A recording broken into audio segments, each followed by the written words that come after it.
Vous êtes responsable. Si le problème du Sahara continue 50 ans après, c'est à cause de vous. Et vous continuez toujours à prétendre que vous n'êtes rien. Vous n'êtes pas responsable. Vous n'avez rien à faire. C'est les Nations Unies. Mais les Nations Unies vous disent, venez aux tables rondes. Pourquoi vous ne venez pas? Les Nations Unies adoptent des résolutions. Vous les rejetez. Vous parlez des résolutions de l'Assemblée générale.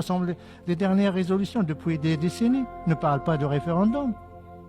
Vous êtes en train d'induire en erreur, de mentir à l'Assemblée générale, mentir à la communauté internationale. Comme vous avez menti à ces populations que vous avez transportées par la force dans les camps de Tindouf pour leur miroiter l'indépendance, une indépendance chimérique, pour créer une entité fantoche qui ne dépend que de vos services de renseignement. Voilà l'Algérie.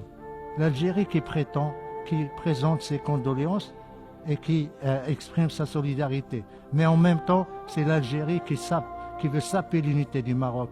C'est l'Algérie qui, depuis 50 ans, ne fait que armer, financer, diriger un mouvement séparatiste, groupe armé, qui a en plus des connexions avec le terrorisme international. J'aurais souhaité, mon frère algérien, un peu plus de décence, un peu plus de respect,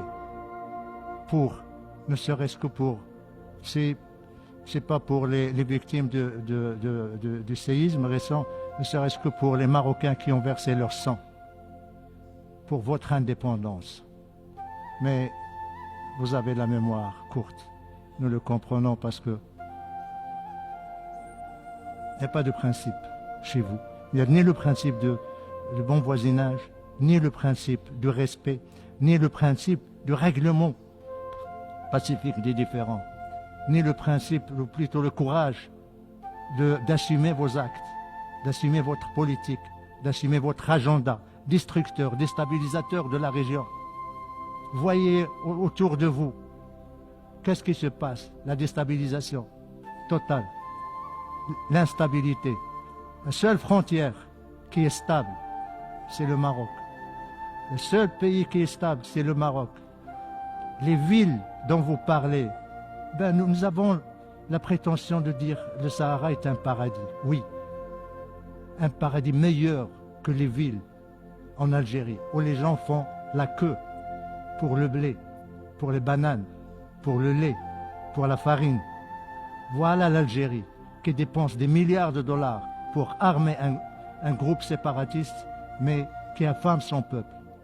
Lisez le rapport de l'envoyé de l'expert spécial sur la liberté de rassemblement qui vient de publier son rapport il y a une semaine après sa visite en Algérie, où il décrit la limitation de liberté de mouvement, les emprisonnements, les accusations fallacieuses contre les militants du Hirak.